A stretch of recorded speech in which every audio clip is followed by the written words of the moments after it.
Fir'aun dan Iblis adalah dua sosok makhluk yang terkutuk karena mereka telah mendurhakai Allah Subhanahu wa Ta'ala. Dari kedua makhluk yang sama-sama terkutuk ini timbul sebuah pertanyaan, siapakah di antara mereka berdua yang lebih buruk, Fir'aun ataukah Iblis?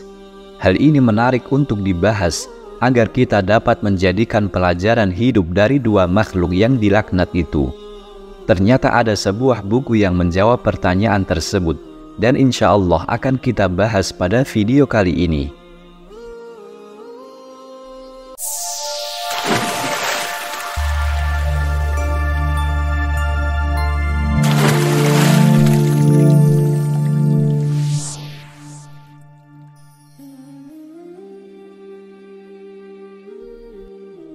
Assalamualaikum warahmatullahi wabarakatuh.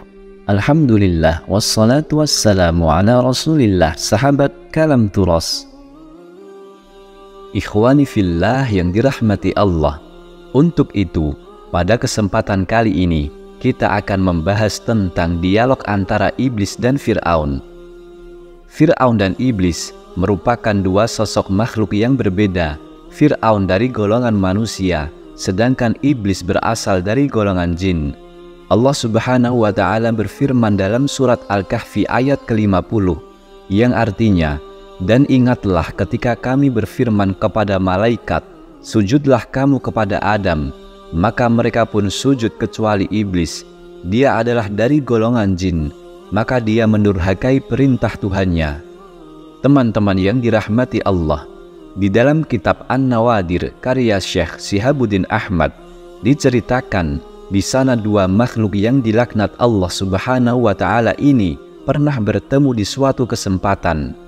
Keduanya bahkan sempat terlibat percakapan. Nah, dari yang mereka bicarakan ini kita dapat mengetahui siapa yang lebih buruk antara Iblis dan Fir'aun. Di suatu hari, Iblis mendatangi Fir'aun, dan Iblis berkata, "Wahai saudaraku, apakah engkau mengenaliku?"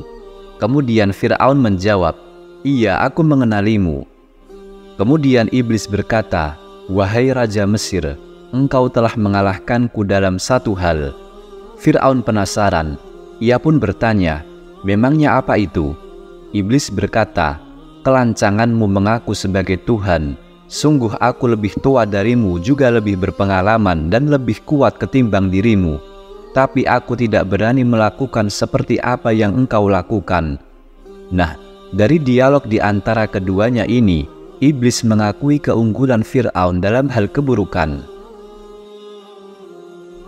Sepanjang waktu, ketika Iblis diusir Allah Subhanahu wa Ta'ala dan turun ke bumi, Iblis sama sekali tidak pernah mengakui bahwasannya dia adalah Tuhan. Karena Iblis tahu betul seperti apa kehebatan dan kekuasaan Allah Subhanahu wa Ta'ala. Tapi lain halnya dengan Fir'aun, dia mengaku Tuhan yang patut disembah oleh kaumnya.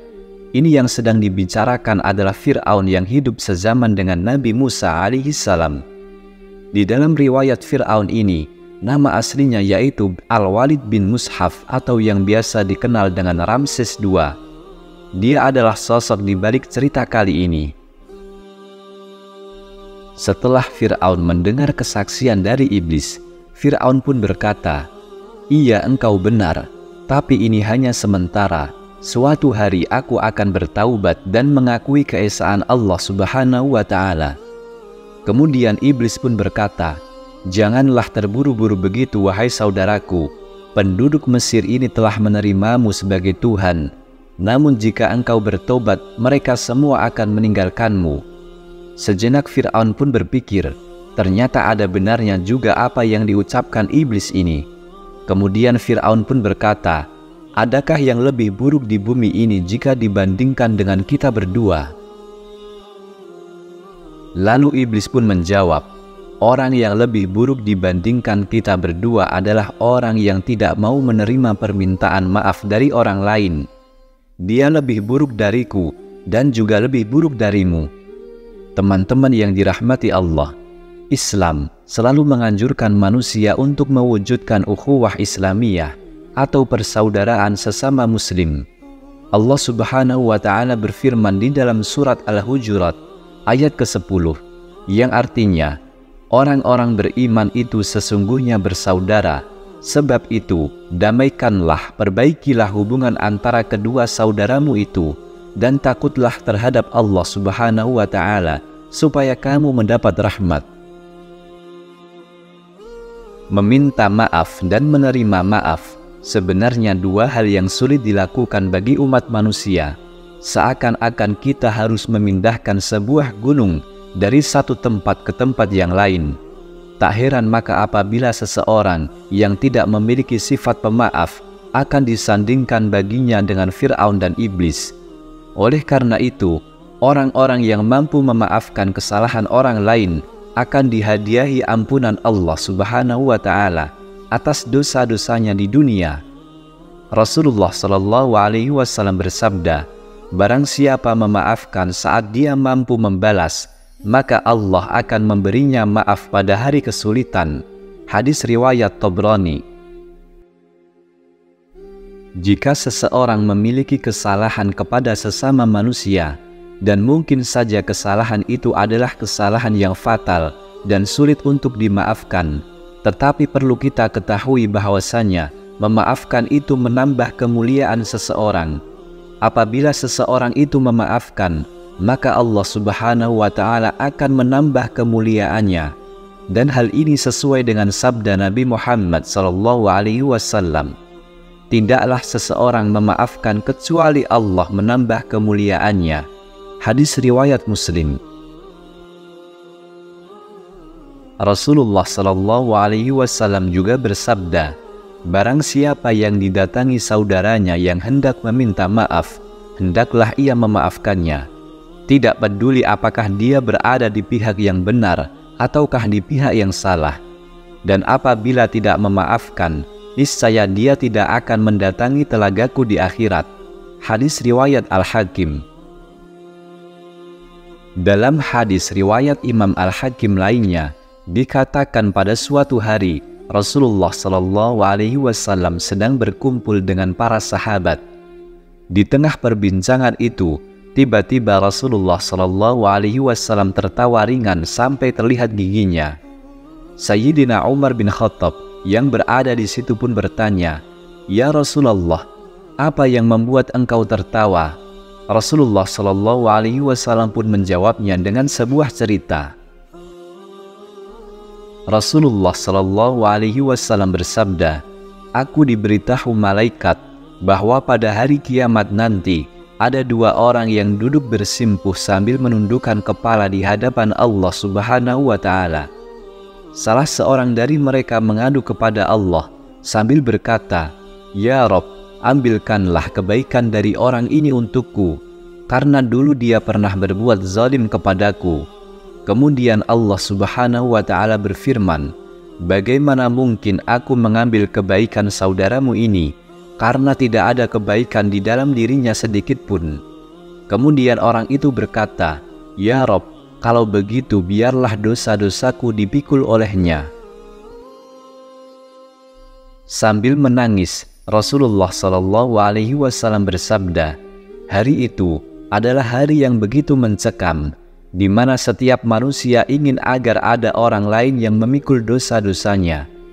Kemudian Rasulullah Shallallahu Alaihi Wasallam pun melanjutkan kisahnya. Lalu Allah Subhanahu wa Ta'ala berfirman kepada orang yang mengadu tadi, 'Sekarang angkat kepalamu.' Orang itu pun mengangkat kepalanya. Lalu ia berkata, 'Ya Rabb, aku melihat di depanku ada istana-istana yang terbuat dari emas, dan puri singgasananya yang terbuat dari emas dan perak bertahtakan intan berlian.' Lalu orang ini pun bertanya, 'Ya Rabb, istana-istana itu untuk nabi yang mana? Untuk orang siddiq yang mana? Atau untuk orang syuhada yang mana ya Rabb?' Kemudian Allah Subhanahu wa Ta'ala berfirman, 'Istana itu diberikan kepada orang yang mampu membayar harganya.' Dan orang itu pun bertanya lagi, 'Ya Allah, ya Rabb, siapakah orang yang mampu membayar harganya?' Allah Subhanahu wa Ta'ala berfirman, 'Engkau pun mampu membayar harganya.' Mendengar firman Allah Subhanahu wa Ta'ala, orang itu pun terheran-heran, lalu dia pun berkata, "Ya Allah, dengan cara apa aku membayarnya?" Allah Subhanahu wa Ta'ala berfirman, "Caranya engkau memaafkan saudaramu yang duduk di sebelahmu itu, yang engkau adukan kezalimannya kepadaku." Lalu orang itu berkata, "Ya Allah, ya Rabb, kini aku telah memaafkannya." Dan Allah Subhanahu wa Ta'ala berfirman, "Kalau begitu sekarang gandeng tangan saudaramu itu dan ajak dia masuk ke dalam surga bersamamu."